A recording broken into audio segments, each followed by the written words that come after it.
എന്താണ്? ചേരമാൻ പള്ളിയാ മൂപ്പരൊരു ഇന്റർവ്യൂ, ചേരമാൻ പള്ളിയിൽ ഒരാളുടെ ഇന്റർവ്യൂ. ആ ഇന്റർവ്യൂവിൽ എന്താ? അത് ഇവിടെ അങ്ങനെയാണ് ഇങ്ങനെയാണ് പണ്ട് മുതലേ പലതും ഉണ്ട്, അറബിയിലാണ് ഖുത്ബ, മറ്റേതാണ് മറിച്ചാണ്, ഇങ്ങനെ വിശദീകരിച്ച് പോകുന്നൊരു ഇന്റർവ്യൂ. ഈ ഇന്റർവ്യൂ കാണിച്ചിട്ടാണ് അദ്ദേഹം കബളിപ്പിക്കാൻ ശ്രമിക്കുന്നത്. എന്നാൽ മാന്യ സഹോദരങ്ങൾ, ആദ്യമായി മനസ്സിലാക്കിക്കോ, ഇസ്ലാം ദീനിലൊരു കാര്യം സ്ഥിരപ്പെടുന്നത് ചേരമാൻ പള്ളിയിലേക്ക് നോക്കിയിട്ടോ അതല്ലെങ്കിൽ അവിടെ പോയിട്ട് അവിടുത്തെ ഖാദിയാർ പറയുന്നത് അനുസരിച്ചോ അല്ല. അതാദ്യം നിങ്ങൾ മനസ്സിലാക്കുക. അങ്ങനെയാണെങ്കിൽ ഇപ്പൊ എല്ലാം പോയി അവിടെ ചോദിക്കണമല്ലോ, ഏയ് ചേരമാൻ പള്ളിയിലെ മുക്രിക്ക വിളിക്കുക, ആ വിഷയത്തിൽ ഇസ്ലാമിന്റെ തീരുമാനം എന്താ? അത് ഇന്നതാണ്. ഞാൻ 80 കൊല്ലായി. അങ്ങനെ പറഞ്ഞാൽ അത് ദീനാണോ? അല്ലല്ലോ. അങ്ങനെയാണെങ്കിൽ പിന്നെ മർക്കസ് വേണ്ടല്ലോ, പൊളിച്ചു കളഞ്ഞൂടെ? കാരണം എന്താ, എല്ലാം പോയിട്ട് ചേരമാൻ പള്ളിയിലെ മുക്രിക്കാട് ചോദിച്ചാൽ പോരെ? ദീൻ എന്താണെന്ന് ചോദിച്ചാൽ അങ്ങോട്ട് ചോദിച്ചാൽ പറഞ്ഞു തരൂലേ? പിന്നെന്തിനാ അറബി കോളേജ്, പിന്നെന്തിനാ പള്ളി ദറസ്? എന്നാലോ ഇനിയിപ്പോ അതിപ്പോ മൗലവി ഇപ്പോ അത് മുട്ടിയപ്പോ ക്ലിപ്പിന് മുന്നിൽ മുട്ടിയപ്പോ പറയണാണ്, എങ്കിൽ വേണ്ട, നമുക്കും കൊണ്ടുവരാരെ ചേരമാൻ പള്ളിയുടെ മുക്രി, ചേരമാൻ പള്ളിയിലെ മുക്രിക്ക, ആ ചേരമാൻ പള്ളിയിലെ മുക്രിക്കെങ്കിൽ വരട്ടെ, മൂപ്പര് പറയട്ടെ, കേട്ടോളൂ. നിങ്ങൾ എത്ര വർഷമായി ഇവിടെ ബാങ്ക് കൊടുത്തു? ഞാൻ 71 വർഷമായി ബാങ്ക് കൊടുത്തു ഇവിടെ. എൻ്റെ വാപ്പ ഉപ്പാപ്പ മുക്കുരിയായിരുന്നു. അതെ. വാപ്പ എൻ്റെ 8 വയസ്സിൽ മരിച്ചു. വാപ്പ മരിച്ചപ്പോൾ അന്നത്തെ ഭരണകർത്താക്കൾ എന്നെ വെള്ളാങ്ങല്ലൂർ ദർസിൽ കൊണ്ടാക്കി. അവിടെ പെരിങ്ങോട്ടുള്ള അന്നത്തെ ഖത്തീബിൻ്റെ വാപ്പയായിരുന്നു മുദരിസ്. അമ്മ 8 മുതൽ 11 വയസ്സ് വരെ അവിടെ കഴിച്ചു. 11 വയസ്സ് വെച്ചപ്പോൾ ഇവിടെ വാങ്ങി കൊടുക്കാനും വിളക്കെത്തിക്കാനും ആളില്ല എന്നും പറഞ്ഞ് കമ്മിറ്റിക്കാർ വീണ്ടും കൊണ്ടുവന്ന് ഖുർആൻ പഠിപ്പിച്ച് ഉസ്താദിനെ ഏൽപ്പിച്ച് 11 വയസ്സിൽ വാങ്ങി കൊടുത്ത് തുടങ്ങിയത്. ഇപ്പം 82 വയസ്സ്. ഈ കാണുന്നത് ആരുടെ കവറാണ് ഇതിൻ്റെ ഉള്ളിൽ? അത് മാലിക് ദിനാരുടെ മകൻ ഹബീബുബിന് മാലിക്. ഹബീബുബിന് മാലിക്. പിന്നെ ഹബീബുബിന് മാലിക്കിൻ്റെ ഭാര്യ കമരിയ. അപ്പോൾ മാലിക് ദിനാരുടെ മകനും മകൻ്റെ ഭാര്യ. അതെ. അത് അവരെ മാലിക് ദീനാറിന്റെ ഖബർ കാസർഗോഡ് കിളങ്കര എന്ന് പറയുന്ന സ്ഥലത്താണ് മൂപ്പര ഖബർ. ചേരമാൻ പെരുമാളുടെ ഖബർ ഒമാലിൽ സലാല എന്ന് പറയുന്ന സ്ഥലത്ത്. വൽബഴിക്ക് മൂപ്പര അവിടെ മരിച്ച് 2 മാലിക് ദിനാർ വന്നിട്ട് പള്ളി സ്ഥാപിച്ചത് ആദ്യം ഇവിടെയാണ്. അതിനുശേഷം വന്ന ഗ്രൂപ്പിലുണ്ടായ മകനിവിടെ സുന്നത്ത് വൽ ജമാഅത്തിന്റെ പള്ളി തന്നെ അല്ലേ? ആദർശപ്രകാരമുള്ള ഈ പള്ളിക്ക് എത്ര വർഷം പഴക്കമുണ്ട്? ഹിജറ 5 പറയണത്. ഇത് ഇംഗ്ലീഷ് കണക്കിന് AD 629 എഴുതിയിട്ടേക്കണം. ആ ഒരു ലക്ഷ്യം തന്നെ ഉള്ളൂ അളവ്. ഇതിപ്പോ ഇന്ത്യയിലെ ആദ്യത്തെ പള്ളി അതോ കേരള? ഫസ്റ്റ് മോസ്ക് ഇന്ത്യ എന്ന് പറയുന്നതിൽ അഭിപ്രായ വ്യത്യാസം ഉണ്ടെങ്കിലും കേരളത്തിൽ ആദ്യം എന്നുള്ളതിൽ സംശയമില്ല. വടക്കേന്ത്യക്കാർ വന്നാലും അവർ സമ്മതിക്കില്ല ഫസ്റ്റ് മോസ്ക് ഇന്ത്യ എന്ന് പറഞ്ഞു. ഇന്ത്യ പാകിസ്ഥാൻ ഉണ്ടായിരിക്കുന്ന കാലത്ത് കറാച്ചിയിലുണ്ടായി, ഡൽഹിയിൽ അവിടെ ഉണ്ടായി എന്നൊക്കെ പറയും ഹിന്ദുസ്ഥാനിക്കാൻ. പക്ഷെ കേരളത്തിൽ ആദ്യം എന്നുള്ളതിൽ യാതൊരു സംശയം.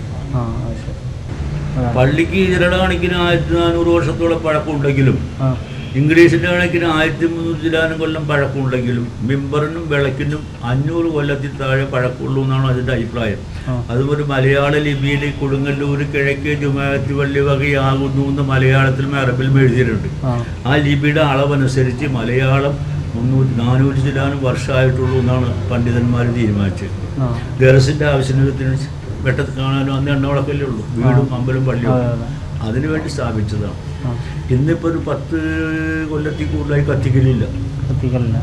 ജനറേറ്റർ, എമറൻസ് ലൈറ്റ് ഒക്കെ ഉണ്ട്. പിന്നെ വിളക്ക് മാറ്റണ്ട എന്നുള്ള തർക്കമുണ്ടായി. പിന്നെ SP മധ്യസ്ഥയിൽ അത് മാറ്റണ്ടെന്ന് പുതിയോത്തിന് വിട്ടുകൊടുത്ത് പുതിയോനും അത് മാറ്റണ്ടെന്ന് പറഞ്ഞു. കാരണം എന്താണെന്ന് അറിയുമോ, ഇന്നും ആ വിളക്ക് കൊണ്ടിട്ട് ഒരു മാസം ഒരു 25,000-30,000 രൂപ വരുമാനമുണ്ട്. പഴയ ഓർമ്മക്ക് മുസ്ലിമീങ്ങളും അമുസ്ലിമീങ്ങളും ധാരാളം വെളിച്ചെണ്ണ പള്ളിയിലെ വിളക്കിലേക്ക് കൊടുത്തയക്കും. ഒഴിക്കും പാട്ടേക്ക് ഒരു 2-3 ട്രിപ്പ് 10 പാട്ട മാർക്കറ്റിൽ കൊടുത്തയച്ച് കമ്മിറ്റി വെക്കും. ചുരുങ്ങിയത് 25,000 രൂപയുടെ വെളിച്ചെണ്ണ ഒരു മാസം മെയിൻ പള്ളിയിട്ട വരുമാനം. പിന്നെ പ്രത്യേകത ഇല്ല. ചില ആൾ കൊണ്ടുവന്ന് വെച്ചിട്ട് അല്പം തൊട്ട് വരട്ടെ അല്ലെങ്കിൽ കൊണ്ടുപോവുകയൊക്കെ ചെയ്യും. അതാ കൊണ്ടുപോകുന്നവരെ വിശ്വാസം. ചില ആൾ കൊണ്ടുപോകില്ല. അപ്പോൾ ഒരു വെളിച്ചെണ്ണ കടച്ചോടെ നടത്താൻ തെളിവ് കിട്ടിയില്ലേ? ചേരാൻ പരിപാടി പള്ളിയിൽ 10-25,000 വെളിച്ചെണ്ണ ഇട്ടുണ്ട് വിളക്ക് വെച്ചിട്ട്. അപ്പോൾ വെളിച്ചെണ്ണ കച്ചവടത്തിന് തെളിവ് കിട്ടൂലേ? ഇനി അത് മാത്രമാണോ? ഇനി നോക്ക്, ചേരുവാൻ പരിപാടി പള്ളി നോക്കിയിട്ടാണ് ഖുത്ബ പറയേണ്ടതെങ്കിലോ ഇവരെങ്ങനെ ഖുത്ബ നടത്തണം? ഇവിടെ ഖുത്ബ ഒരു പരാമർശ വിഷയമാണല്ലോ. സമയക്കുറവുള്ളത് കൊണ്ട് ഞാൻ തെളിവുകൾ ഉദ്ധരിക്കുന്നില്ല. ഇൻഷാ അല്ലാഹ് ഇനിയും അവസരങ്ങൾ ഉണ്ടാകും. ആ സമയത്ത് ഒരുപാട് തെളിവുകൾ നമുക്ക് ഉദ്ധരിക്കാം. എന്നാൽ ചേരമാൻ പരിപാടി പള്ളിയിൽ എങ്ങനെയായിരുന്നു ഖുത്ബ? മലയാളത്തിലായിരുന്നു ഖുത്ബ. മലയാളത്തിലായിരുന്നു ഖുതുബ. ആരാ പറയുന്നത്? 1072 കൊല്ലം ആ കൊടുങ്ങല്ലൂർ പള്ളിയിൽ, ചേരവാമ്പെരുമാർ പള്ളിയിൽ മുഅദ്ദിനായിരുന്ന ആ മുഅദ്ദിൻ തന്നെയാണ് പറയുന്നത്, അവിടെ മലയാളത്തിലായിരുന്നു ഖുതുബ. കേട്ടോളൂ. ചെയ്തിട്ടുണ്ട്, പല പ്രാവശ്യം ചെയ്തിട്ടുണ്ട്. ഈ ഖുതുബ മലയാളത്തിൽ പ്രസംഗിക്കുന്ന കാലത്ത് മആശറ വാളെടുക്കലും ഞാൻ മലയാളത്തിൽ പറഞ്ഞോളായിരുന്നു. പിന്നെ മഹേശ്വരന്റെ അർത്ഥം വരെ മലയാളത്തിൽ പറയണം. ലഫ്ള് ഓതിയിട്ട് അതിന്റെ മലയാളത്തിൽ ഞാൻ വാൾ പിടിച്ച് പ്രസംഗിക്കും. ജനങ്ങൾക്ക് അറിയണമെന്ന് തിരിയണമെന്നും പറഞ്ഞായിട്ട് വന്ന് കമ്മിറ്റി തീരുമാനിച്ചു. പിന്നെ 7 കൊല്ലത്തിന് മുമ്പ് മെമ്പറുമ്മൽ പറയാം മലയാളത്തിൽ പ്രസംഗിക്കാൻ പാടില്ലാന്ന് തീരുമാനിച്ചപ്പോൾ ഞാൻ സ്വയം പിന്നെ വാളെടുക്കൽ അറബിയിൽ തന്നെ ആക്കി, മലയാളം നിർത്തി. വാളെടുക്കലും മലയാളത്തിലും ഖുതുബ അറബിയിലും അതിന് വ്യത്യാസം ആവണ്ടെന്ന് പിന്നെ ഇപ്പം അറബിയിൽ തന്നെ വാളെടുക്കണം. കണ്ടോ? അപ്പോൾ അവിടെ മലയാളത്തിലായിരുന്നു ഖുതുബ.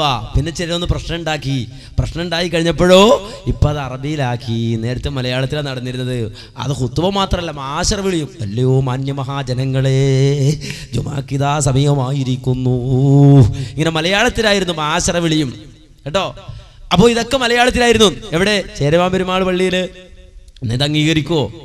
ഇത് സ്വീകരിക്കോ? അപ്പൊ ചേരവാമ്പെരുമാളുടെ പള്ളി നമ്മളെ ആദ്യം ഇത് ഇടാൻ തുടങ്ങി. നമ്മൾ പണ്ട് പോലെ കാണിക്കുന്ന ഇന്റർവ്യൂ ആണ് ഈ ഇന്റർവ്യൂ, ചേരവാമ്പള്ളി പള്ളിയിലെ ആളുമായിട്ടുള്ള. അപ്പൊ ഇപ്പൊ മുസ്ലിയാക്കന്മാരും പോയിട്ട് അയാളെ വിരട്ടി ഒരു ഇന്റർവ്യൂ ഒക്കെ പിടിച്ചിട്ട് ഇപ്പൊ അത് ഇട്ട് അടക്കാം. ഇൻഷാ അല്ലാഹ് വേണ്ടി വന്നാൽ ഇന്റർവ്യൂ ഒക്കെ ഇനിയും കൂടുതൽ വിശദീകരിക്കാം. പിന്നെ ഇവിടെ